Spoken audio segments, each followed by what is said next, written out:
Same sort of deal with rats, really. You can have the black rat, which is Rattus rattus, and the brown rat, Rattus norvegicus. The black rat is the one that caused the plague, and it's the flea that lives on it, which the mouth parts of which can become infected with Yersinia pestis, which is plague. Now, plague does still exist these days, but the cases of it are much rarer. It's become more effective at trying to keep black rat populations at bay. Brown rat is what you're more likely to get. We get both types of rats in residential environments, and they are not quite as reproductively successful as mice, but still extremely large numbers. So I suggest you repeat the same calculation with 7 to 8 young per litter, and based on 6 litters a year.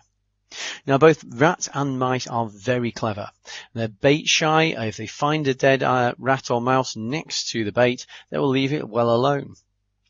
And so usually they have to be introduced to the bait several times before they'll consider eating it, even if it looks particularly appetizing to them.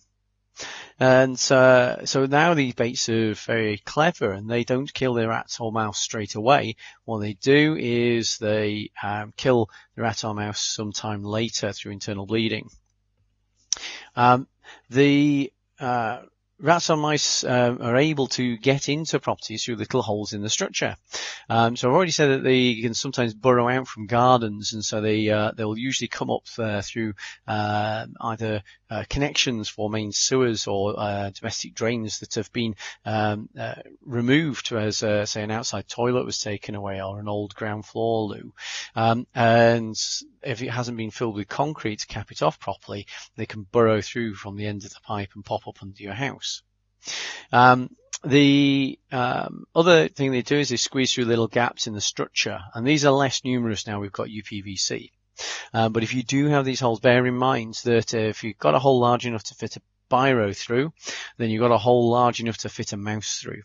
If you've got a hole large enough to fit your finger through, then you've got a hole large enough to fit a rat through, because these animals are designed to squeeze through little spaces. So you can either seal up these holes with cement. Bear in mind, if you seal up with anything else, they'll just chew their way through it. Or you can seal it up with rockwool. Not rockwool. The scouring wool that you use for sponge scourers and such, like wire wool. And that wire wool, they hate chewing through it, so often they'll leave it alone. Yersinia pestis, you can see here some of the these pus-filled buboes that are caused by the disease. And this is still something you can get today, but I say it's not something you need to concern yourself with greatly living in the West. Rats are getting bigger, but very slowly, and that's mainly due to how plentiful their food supply is.